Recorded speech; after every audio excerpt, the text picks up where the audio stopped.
Welcome back to Get Up. I just got a text from a friend saying, gosh, 30 minutes on quarterback talk. I miss the NFL. We're back, guys.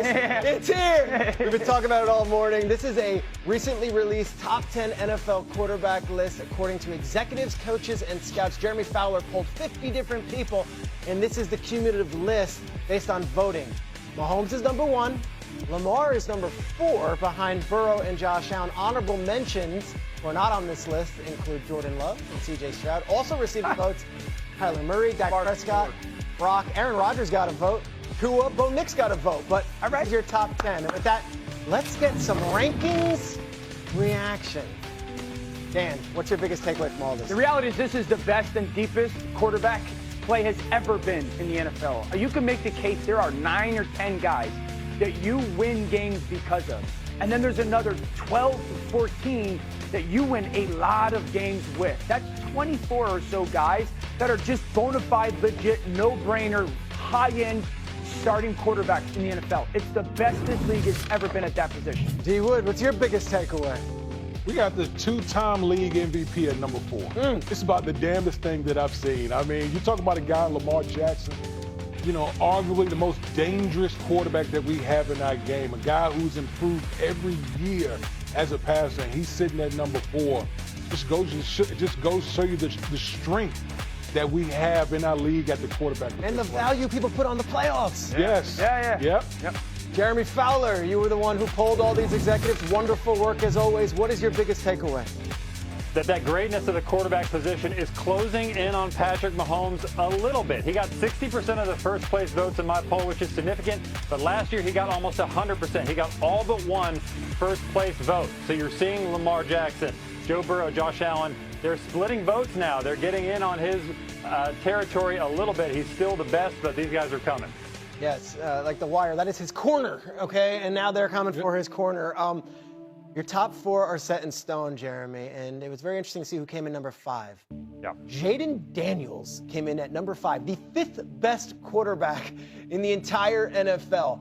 This isn't coming from fans. This isn't coming from Commanders, bloggers. This is coming from executives, coaches, and scouts. Yeah. Jeremy, why are NFL people so over the moon on the potential of Jayden Daniels? Peter, because what he did last year was crazy. I heard the same line from several coordinators that prepared for Daniels. They said he single-handedly brought a franchise that is one of the worst in the NFL, that has one legitimate, accomplished wide receiver, a 34-year-old tight end, and an average at best offensive line, and took him to the NFC Championship game in year 1. That is as crazy as it sounds, what he did. So people are not forecasting a year 2 dip for him. They are forecasting more success, more numbers, and more knocking of the door of those 4 other quarterbacks we just talked about. Damian Woody, do you agree with Jayden Daniels, a second-year quarterback already as the 5th best and the top quarterback in the NFC? Damn right I do. Let's go. Damn right I do. Listen, I grew up a Washington fan. I've seen this organization inept for over 2 decades. That young man steps foot in the building, and that group was 1 game away from the Super Bowl. That is not a fluke, my friend. It is not a fluke. This man is uber talented. Not only is he a great athlete, he's calm, he's collected, he processes well, he's accurate, he plays with timing and rhythm. Like, he has all those things. And as this franchise continues to build this thing out, woo-hoo, man, listen, next year we could be talking about a guy in the top 3. Be cautious. Okay, I was going to say, we have to have some sobering thought here. Be cautious. Right. And so I think it's widely known no one has been the bigger Jayden Daniels fan than I have. Is it widely known? Okay, widely known.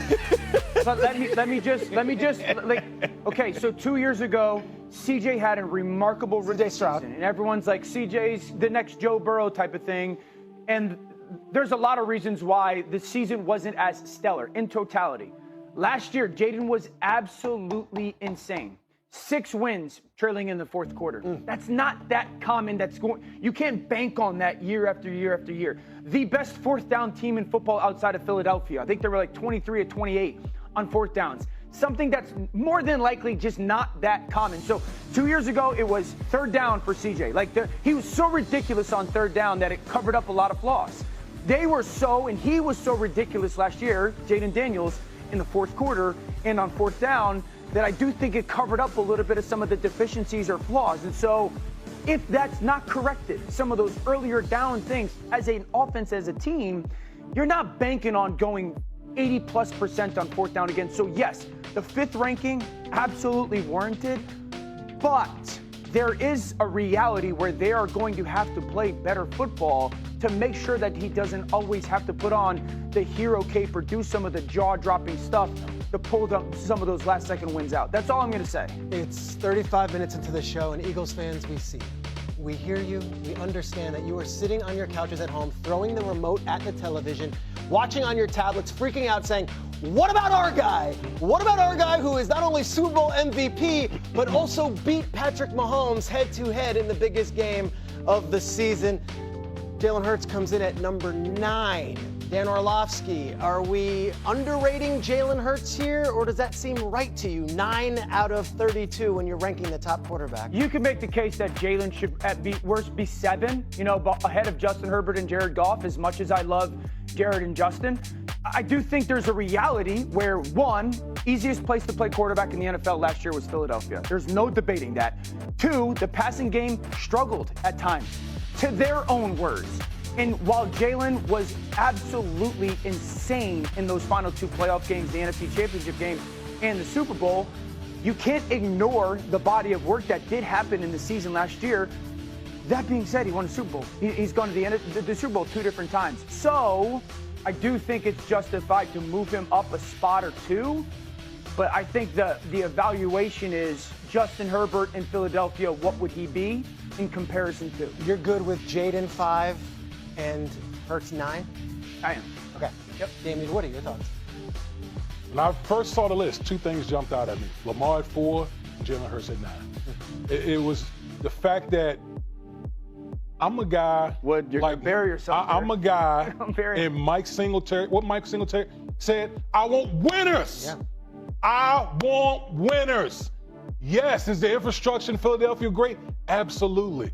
But I also saw with my own 2 eyes with Jalen Hurts, this man outplayed Patrick Mahomes in 2 different Super Bowls. No question. Outplayed the number 1 guy on our list in 2 different Super Bowls. The biggest moments where Lamar and Allen don't. When we talk about quarterbacks, we always talk about moments. So you want him to moments. be where? You want him to be where? You want him to be where? No,